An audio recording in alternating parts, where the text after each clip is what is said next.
The sun had not yet risen when Sarah awoke with a start, her heart pounding from a dream she couldn't remember but that left her filled with unease. Her eyes instinctively searched for little Matthew, her 7-year-old son, who slept beside her on the straw mat that served as their family bed. The place was empty, bearing only the faint indentation where his small body had been, still warm to the touch but already cooling in the pre-dawn air. "Matthew?" she called softly, her voice barely above a whisper as she tried not to wake her husband Isaac, who had worked late into the night repairing fishing nets by lamplight. The silence of dawn was her only answer, broken only by the gentle lapping of waves against the shore of the Sea of Galilee and the distant cry of a lone seabird beginning its morning hunt.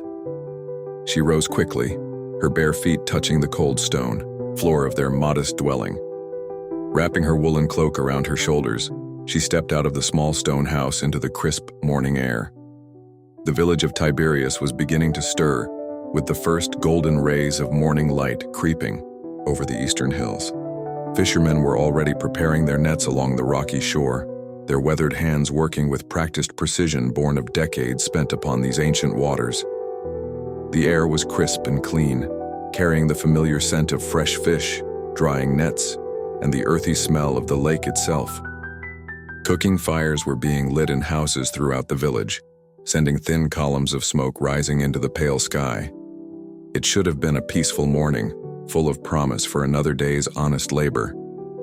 "Have you seen Matthew?" Sarah asked. Old Ezra, who was mending his nets by the water's edge, sitting on a worn wooden stool that had served him for many years. His gnarled fingers worked methodically, weaving the torn strands back together with the patience and skill of a man who had done this countless times before, whose very livelihood depended on the integrity of these carefully crafted tools. The elderly fisherman looked up from his work, his kind eyes creased with concern and framed by deep lines that told stories of years spent battling storms and celebrating abundant catches. His weathered face, bronzed by sun and wind, reflected the wisdom that came from a lifetime lived close to both nature and community. "The boy? I saw him running toward the harbor before dawn broke," Ezra replied, setting down his needle and giving Sarah his full attention.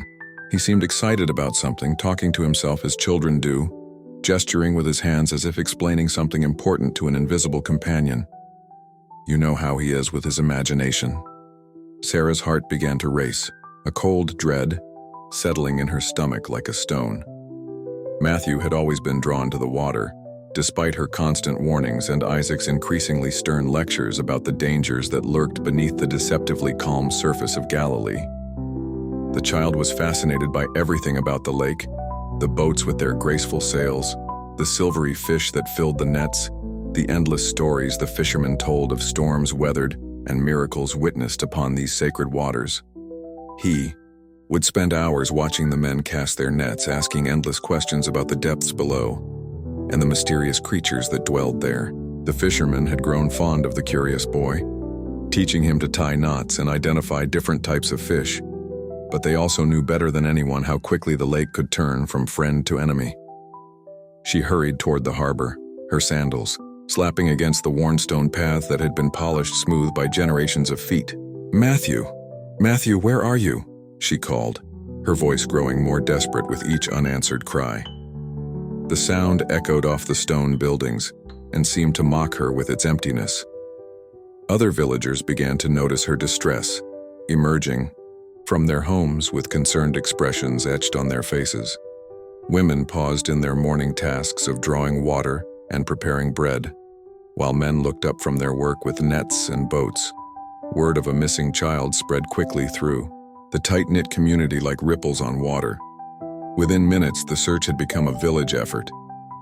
Mothers clutched their own children closer as they joined the desperate hunt, suddenly reminded of how fragile and precious these young lives were.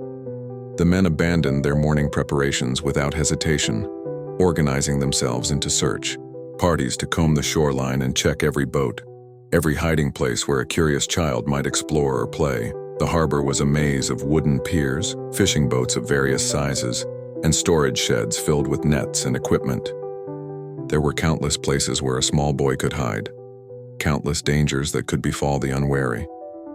The water here was deeper than in other parts of the shore, and the wooden structures created currents and undertows that even experienced swimmers respected. It was young David, a fisherman's apprentice, barely 14 years old and still learning his trade, who spotted the first terrible sign. Among the reeds that grew in the shallow water near the main pier, something small and dark was floating. His stomach dropped with the terrible realization of what it might be.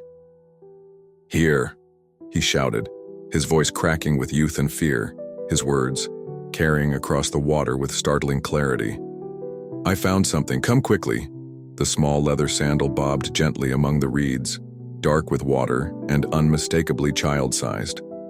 Then David saw another one, floating just a few feet away, and his worst fears were confirmed.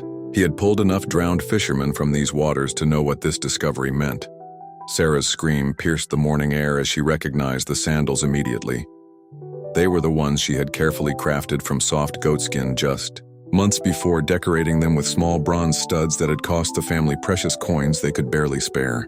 Matthew had been so proud to wear them, showing them off to anyone who would look and taking such care to keep them clean and polished. Her knees buckled under the weight of realization, and she would have fallen face first onto the rocky shore, if not for the strong arms of her neighbor Rachel, who had lost her own child to fever the previous winter, and understood the agony that was now tearing through Sarah's heart like a physical wound. "Matthew, my son, my precious boy," she cried, her voice raw with anguish as she fell to her knees at the water's edge. The cool water soaked through her robe, but she felt nothing except the crushing weight of loss pressing down upon her chest, making it hard to breathe, hard to think, hard to exist. The fisherman didn't hesitate or waste precious moments in discussion. Led by Ezra and his two grown sons, men who had spent their entire lives on these waters, they dove into the clear depths of Galilee without regard for their own safety or comfort. The lake was treacherous here, its bottom lost in shadows even, when the sun was high overhead, hiding rocks and debris that could trap or injure the unwary. Time seemed to stretch endlessly as they searched, their dark heads breaking the surface again and again, only to disappear once more into the mysterious depths. Each dive lasted longer than the previous one as they pushed deeper, their lungs burning with the effort, their hearts heavy with the knowledge of what they were likely to find. The sun climbed higher in the sky, casting dancing reflections on the surface that seemed to mock their desperate efforts. Each moment that passed felt like an eternity to Sarah, who knelt by the shore surrounded by the women of the village. They offered what comfort they could with gentle touches and whispered prayers, but nothing could ease the agony that had taken root in her heart. Children were precious in their world precisely because they were so fragile, so easily lost to disease, accident, or misfortune. Every parent lived with the constant awareness that their beloved sons and daughters could be taken from them without warning, without explanation, without mercy. Finally, after what felt like hours but was perhaps only minutes, Ezra emerged from the depths one final time. In his strong arms he carried the small, lifeless form of Matthew. The boy's lips were blue as a winter sky, his skin pale as morning mist. Lake water streamed from his dark hair, and his small limbs hung limp and still, no longer animated by the boundless energy that had defined his short life. Ezra's weathered face was etched with profound sorrow as he gently laid the child on the rocky shore. He had seen too much death in his long life, had pulled too many bodies from these unforgiving waters. Fishermen caught in sudden storms, children who had wandered too close to the edge, travelers who had underestimated the lake's power. He knew there was no hope, but his heart broke for the young mother whose world had just been shattered beyond repair. Sarah collapsed beside her son, gathering his cold body into her arms with infinite tenderness. His small frame felt impossibly light, as if death had somehow diminished his very substance. She tried desperately to warm him with her own body heat, pressing his face against her neck and breathing on his blue lips as if her life force could somehow flow into him and bring him back. "Please, God," she whispered, rocking back and forth as tears streamed down her face and fell onto her son's still features. "Please don't take him from me. He's all I have. He's everything good in this world.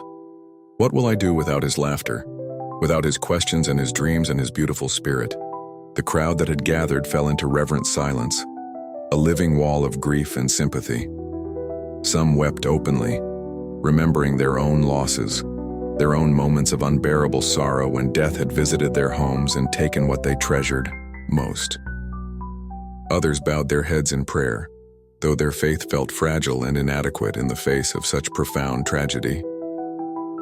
Children clung to their parents with sudden awareness of how quickly everything could change, how the simple act of waking up in the morning was a gift that could never be taken for granted. The women formed a protective circle around Sarah, their presence a wordless testament to the bonds that held their community together in times of crisis. Isaac arrived running from the fields where he had been checking their small olive grove in preparation for the coming harvest. When he saw his son's still form cradled in his wife's arms, he let out a cry that seemed to tear from the very depths of his soul, a sound of anguish that would haunt the memory of everyone who heard it.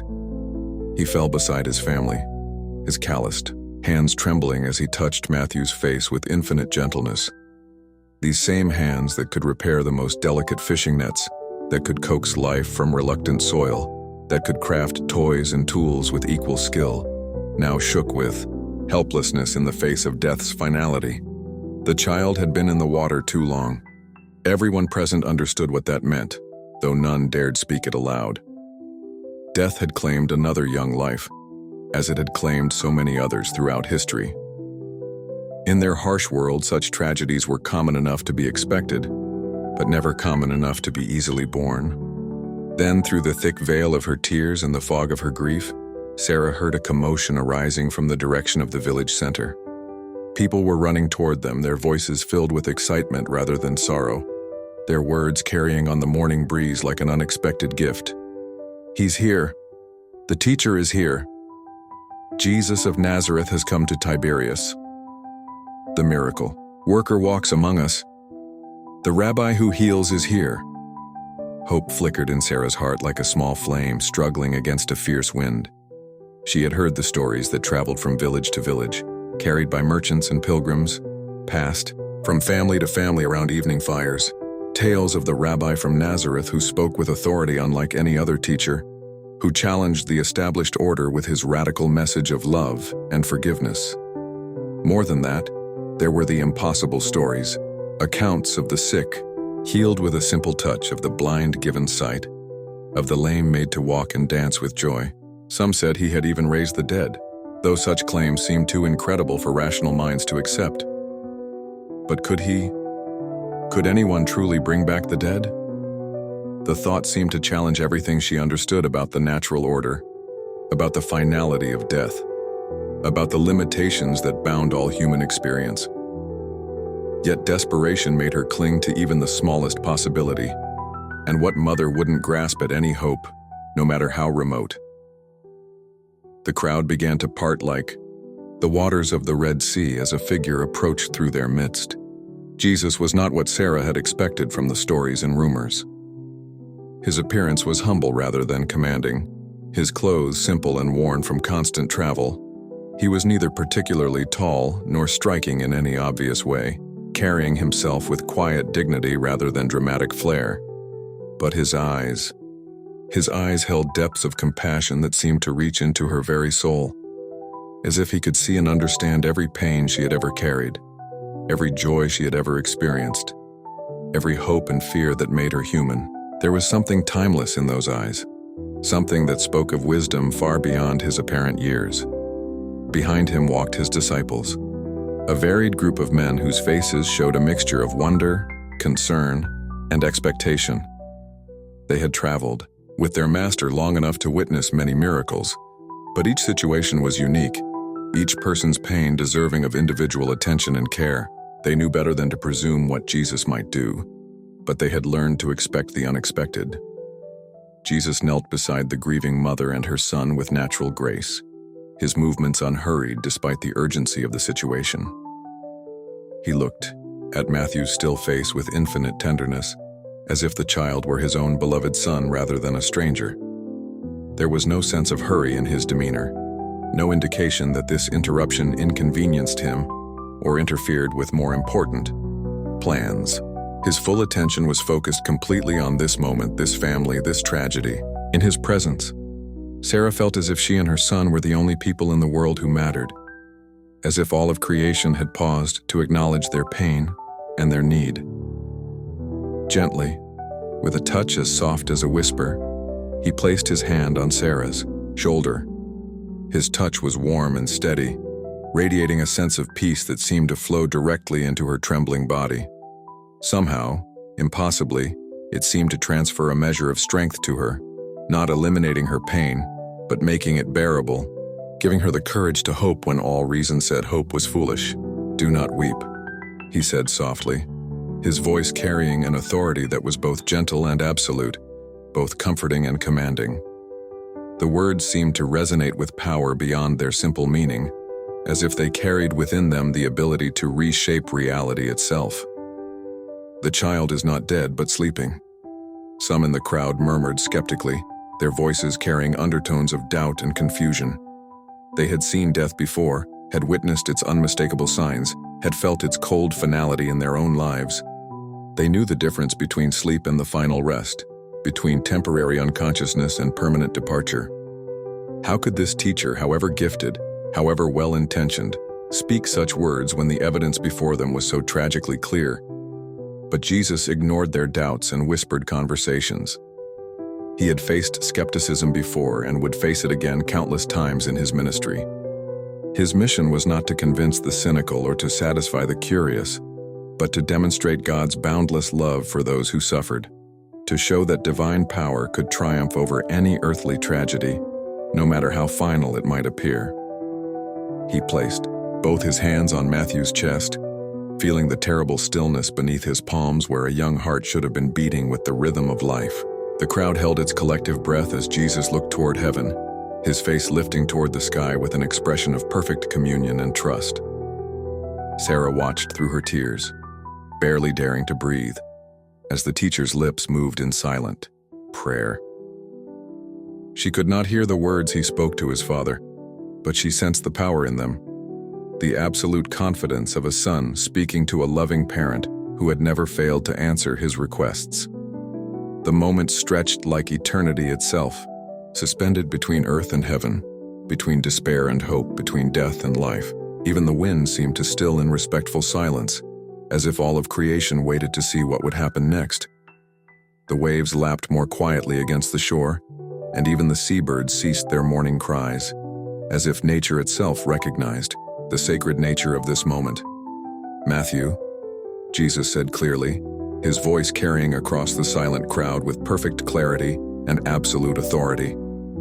Each syllable was pronounced with deliberate care, with the weight of divine command behind it. The name seemed to hang in the air, charged with power and possibility. "Child, arise." For a heartbeat that lasted forever, nothing happened. The world seemed suspended between what was and what might be, between the reality of death and the possibility of resurrection, between crushing loss and incredible restoration. Sarah's heart hammered in her chest as she waited, praying with every fiber of her being for a miracle she barely dared to expect. Then, like the first light of dawn breaking over the horizon, Matthew's chest began to rise. Once, twice. His eyes fluttered open, confused but unmistakably alive, filled with the spark of consciousness that death had extinguished. Color returned to his cheeks like sunrise breaking over the hills of Galilee, spreading warmth and life through features that had been cold and still. His lips, which had been blue with death's touch, became pink with renewed circulation. His small hands, which had hung lifeless, began to move with tentative strength. The miracle was not dramatic or theatrical. It was as natural as breathing, as gentle as waking from peaceful sleep. The boy blinked slowly, his young mind struggling to process what had happened, why he felt so strange, why everyone was staring at him with such intense expressions of wonder and joy. He looked around at the faces gathered above him with growing bewilderment, not understanding why his mother was crying so hard, why grown men were weeping openly, why the entire village seemed to have gathered around him. "Mama," he whispered, his voice hoarse from his ordeal but growing stronger with each word. "Why is everyone here? Why are you crying? Did something happen?" I had the most wonderful dream." Sarah sobbed with joy, pulling her son close to her heart with desperate gratitude. She could feel his warmth, hear his breathing, sense the precious life flowing through his small body once again. It was impossible, incredible, miraculous. And yet it was absolutely, wonderfully real. Her son lived. Matthew had been given back to her by the grace of God working through this extraordinary teacher. The crowd erupted in amazement, their voices rising in praise and wonder. Some fell to their knees in worship, recognizing the divine power they had witnessed and understanding that they had been privileged to see the very hand of God at work. Others ran to spread the news throughout Tiberias and beyond, knowing that this day would be remembered and recounted for generations to come. The fishermen who had pulled the boy's lifeless body from the water stood in stunned silence, their understanding of what was possible forever changed by what they had witnessed. They had thought they knew the waters of Galilee, thought they understood the boundary between life and death, but this moment had shown them mysteries far beyond their comprehension.